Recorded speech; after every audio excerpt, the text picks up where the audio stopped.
굉장히 무서운 프레임을 하나 봤어.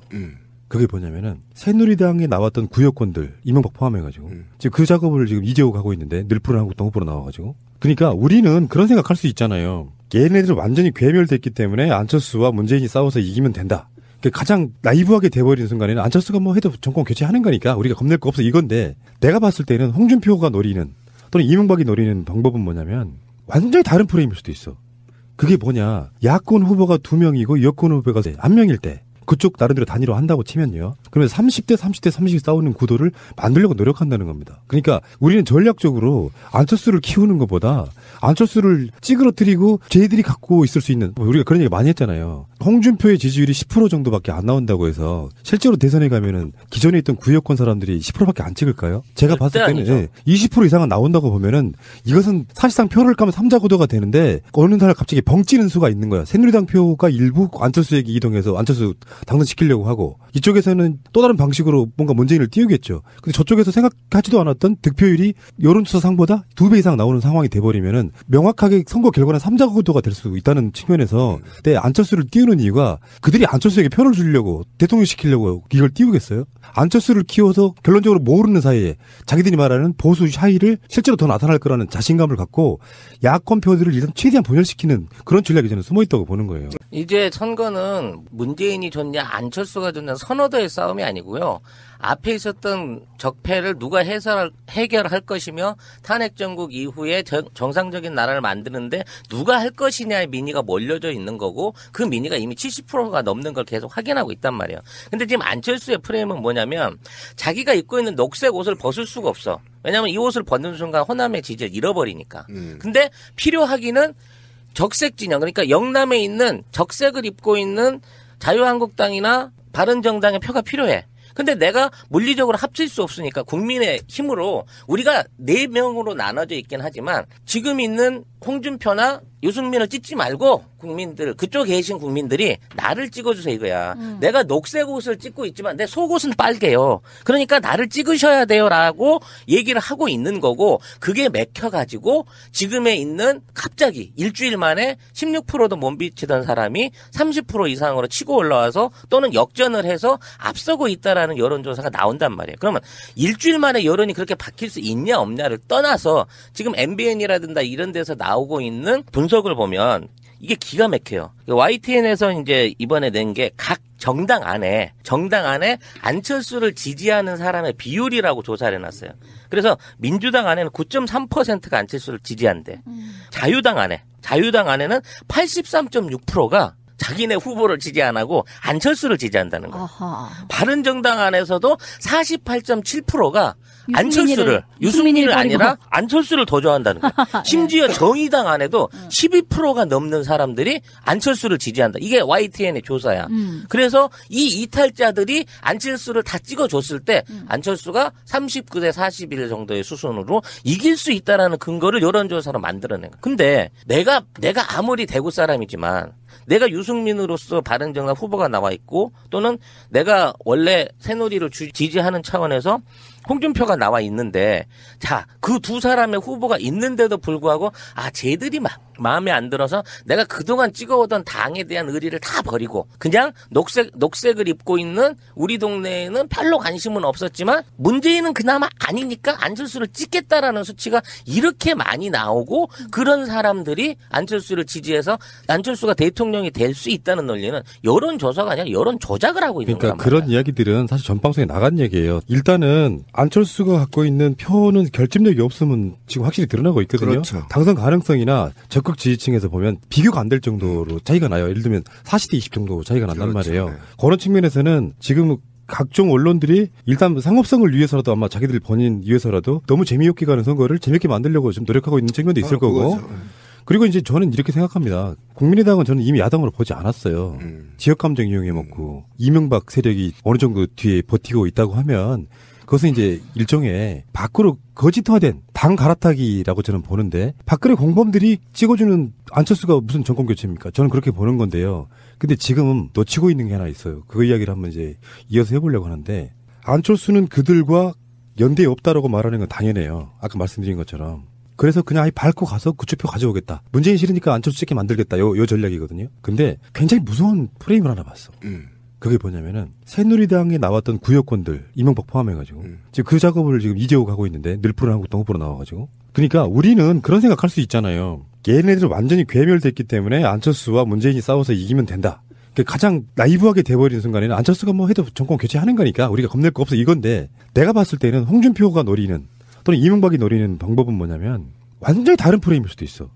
그게 뭐냐. 야권 후보가 2명이고 여권 후보가 1명일 때 그쪽 나름대로 단일화 한다고 치면요. 그러면 30대 30 싸우는 구도를 만들려고 노력한다는 겁니다. 그러니까 우리는 전략적으로 안철수를 키우는 것보다 안철수를 찌그러뜨리고 쟤들이 갖고 있을 수 있는 우리가 그런 얘기 많이 했잖아요. 홍준표의 지지율이 10% 정도밖에 안 나온다고 해서 실제로 대선에 가면은 기존에 있던 구여권 사람들이 10%밖에 안 찍을까요? 제가 봤을 때는 20% 이상은 나온다고 보면은 이것은 사실상 표를 까면 3자 구도가 되는데 어느 날 갑자기 벙찌는 수가 있는 거야. 새누리당 표가 일부 안철수에게 이동해서 안철수 당선시키려고 하고 이쪽에서는 또 다른 방식으로 뭔가 문재인을 띄우겠죠. 근데 저쪽에서 생각하지도 않았던 득표율이 여론조사 상보다 2배 이상 나오는 상황이 돼버리면은 명확하게 선거 결과는 3자 구도가 될 수 있다는 측면에서 내 안철수를 띄우는 이유가 그들이 안철수에게 표를 주려고 대통령 시키려고 이걸 띄우겠어요? 안철수를 키워서 결론적으로 모르는 사이에 자기들이 말하는 보수 샤이를 실제로 더 나타날 거라는 자신감을 갖고 야권 표들을 일단 최대한 분열시키는 그런 전략이 저는 숨어있다고 보는 거예요. 저도 거기에 동의하고 그래서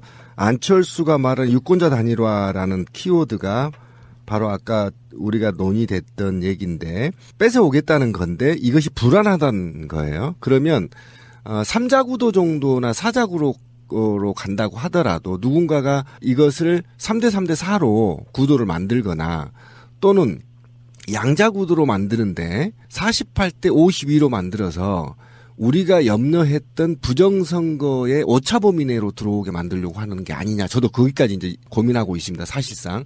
그래서 판을 촛불이 원하는 정권으로의 교체가 아니고 그들이 원하는 정권으로의 교체를 하려고 그리고 그것을 마치 적폐청산의 의지가 있는 후보인 것처럼 더 씌워서 이게 바로 정권 교체야 라고 이미지를 만들어서 하려는 장난들이 보이고 있다라는 것이죠. 예. 근데 적폐청산에 대해서 어젠가요? 안철수 캠프에서 재벌개혁에 대한 거를 내놨어요. 그리고 한편으로는 사드 관련해서는 또 입장을 바꿨더라고요. 사드는 자기는 여지껏은 반대한다, 도입을 반대한다라고 했다가 바꿔서 찬성한다. 사드를 도입해야 된다. 지금 이루고 있는 상황이에요. 그러니까 뭐 경제에 있어서는 개혁적이고 안보에 있어서는 뭐 보수적인 예전에도 이런 식의 이야기를 많이 했었잖아요. 그 스탠스를 좀 분명하게 가져감으로써 이제 본인은 양자 구도를 이야기하고 있지만 3자 구도 하에서 자신이 중원을 획득해 보겠다라는 이제 그 전술을 염두에 두고 있는 것 같아요.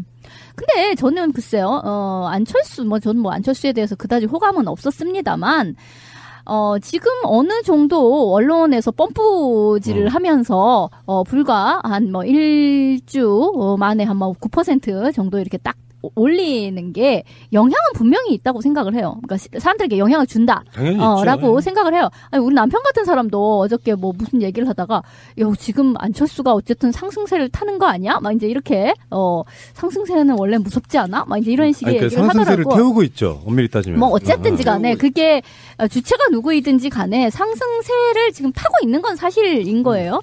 상승세를 타고 있고 그런데다가 이제 우려스러운 거는 그런 거죠. 경선 이후에 더불어민주당의 경선 이후에 안희정이 됐든 이재명이 됐든 그쪽의 그 지지자들을 온전히 흡수하지 못한 그런 측면 같은 것이 지금 예상했던 것보다 경선이 끝나면 문재인의 지지도가 많이 더 올라가야 될 것 같은데 별로 그 예상만큼 그렇지 못하다. 근데 거기에는 이제 뭐 여러 가지 균열과 잡음 같은 것이 있기는 하죠. 근데 그것을 과연 안에서 어떻게 잘 처리해서 표들을 다 흡수할 수 있을 것인가? 다자구도일 때 문재인 40%가 넘은 적이 거의 없었어요. 컨벤션 효과를 누리고 있는데 안철수가 워낙 치고 올라오는 것 같은 모양새가 되니까 그 자체가 덮여버린 상태예요. 그러니까 다자구도에서 40%가 넘는 경우는 거의 없었거든요. 그런 것들을 봤을 때 언론들의 프레임은 명확해졌다고 봅니다. 그러니까 실질적으로 만약에 대선을 까게 되면 나는 이렇게 봐요. 40대, 30대, 30이라고 봐요. 그러니까 홍준표가 했던 말이 전 틀리지 않다고 보는 사람이거든요. 차이가 분명히 있습니다. 그렇죠. 그러니까 지금 안철수는 박근혜 사면 논란이라든지 사드 문제 아까 이야기한 것처럼이라든지 적폐라든지 이런 것들을 안희정 따라가기로 지금 계속 가고 있는 상태인데 그렇죠. 결국에는 나는 안철수는 그런 식으로 이제 뭔가 중도표 잡아가지고 델론 밀어줘 이런 분위기일 거 아니에요. 그러니까 문재인 싫은 사람 다 델론 밀어줘. 홍준표는 아니야. 이런 컨센트로 가겠지만 과도하게 안철수를 띄움으로써 홍준표가 살아날 공간을 나는 준다고 보는 거예요. 그렇죠. 그러니까 아까 진미님이 말한 게 그러니까 노빠 왕따 문화가 여기서 또 나타나는 겁니다. 그러니까 그 분석이 얼마나 모호하냐면 안희정이 우클릭을 함으로 인해서 우측에서 대거 영입이 됐었다. 안희정 지지층에서. 근데 안희정이 떨어졌다고 해서 안희정이를 지지하는 사람들이 모두 다 문재인을 지지해야 된다는 논리. 그렇지는 않는 거지. 실제로도 아니고. 네, 그렇게 분석을 해버리면 이게 왕따가 되는 겁니다. 그러면 그걸 안기 위해서 사실은 캠프에서 대거 영입을 했거든요. 실제로 안희정 캠프에 있는 사람들. 그런데도 이쪽으로 오고 저쪽으로 갈 사람 간 겁니다. 그런데 이 유동표가 아직은 안철수한테 안착되지가 않았어요. 그런데 문재인은 지지율가 안착됐단 말이에요. 더 이상에 빠질 게 없어. 더 왔으면 왔지. 그런데 그래서 굉장히 안정적으로 지지층을 확보하고 있다는 데 측면에서 있는데 어쨌든 지금 누군가는 아직 거대한 손은 아직 드러나 있지 않지만 누군가가 더불어민주당을 이간질시키고 의원들을 흔들므로 인해서 줄 탈당의 여지, 그다음에 온갖 이제 모략과 정치적 공학이 작동되고 있지만 제가 볼 때는 흔들리지 않을 거다. 저는 자신합니다. 예. 마무리를 하자 그러면 결론적으로 안철수를 띄우는 프레임이 안철수가 돼도 정권 교체고 그리고 보수의 계멸이다 이렇게 보는 게 이제 일반적인 정치인 또는 그 부류의 시사평론가들의 이야기고요. 안철수를 키우는 사이에 홍준표는 조용히 코올라오고 있다. 저는 그렇게 봐서 어쩌면 그들이 노리는 건 야권 분열 프레임이 아닐까. 그러니까 그렇죠. 애초에 꽤 오래전부터 우리가 걱정해왔던 그 프레임으로 사실상 가고 있을 수도 있다는 거를 염두에 둬야 된다고 생각해요. 맞아요. 보수의 표가 그렇게 쉽게 차이한 것, 여론조사 지지율 같은 것도 사실 그러니까 여론조사 응답률이 한 15% 정도밖에 안 되는 상태에서 실제로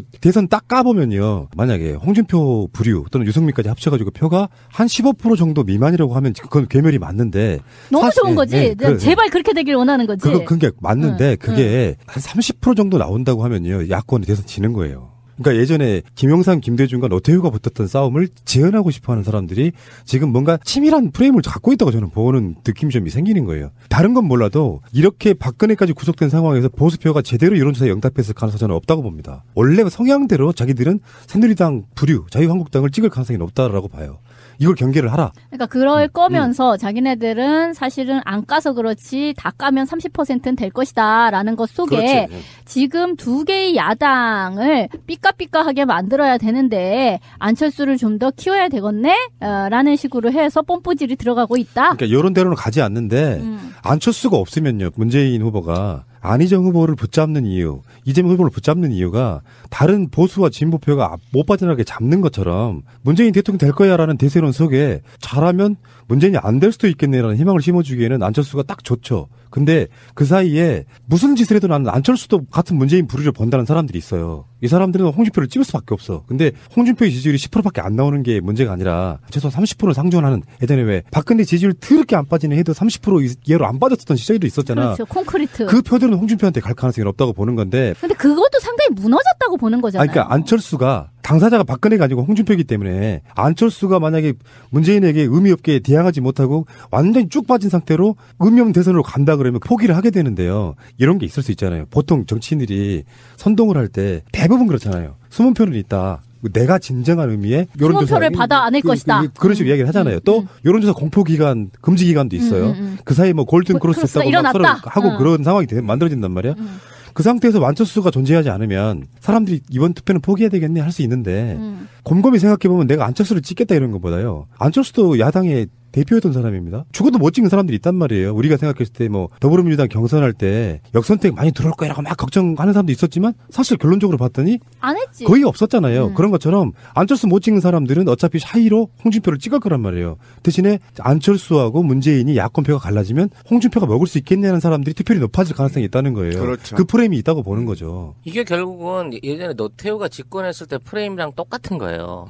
결국은 노태우가 36% 나온 건 지금 고정층으로 돼 있는 영남의 고유 투표율 그대로인 거예요. 그리고 28대 27 이렇게 나눠 가지는 바람에 노태우가 36%만 갖고도 대통령이 된 거잖아요. 지금 나무님이 지적하시는 그거 결정적인 거야. 지금 아무리 안철수를 다 찍는다. 안철수랑 둘이 4대4 구도로 가고 유승민 저기는 20%도 안 나올 거다라고 얘기하지만 까놓고 나면 어찌됐거나 35, 6은 나온단 말이야. 그 과정 중에 아까 말씀하신 대로 둘이 싸워서 지금 40이 넘어가고 있다는 문재인의 표를 어떻게든 한 5%만 깎아 먹어줘서 35대 35대 36으로 이길 수도 있다는 계산이 나온다는 거라니까. 어쨌든 지금 후보 등록하기 전까지는 온갖 것의 반문정서와 흠집내기, 안철수를 띄움으로 인해서 안철수로 문재인을 흠집내는 겁니다. 그렇죠. 그거죠. 최대한 많이 거죠. 흠집을 내버린 다음에 일주 정도 더 지나서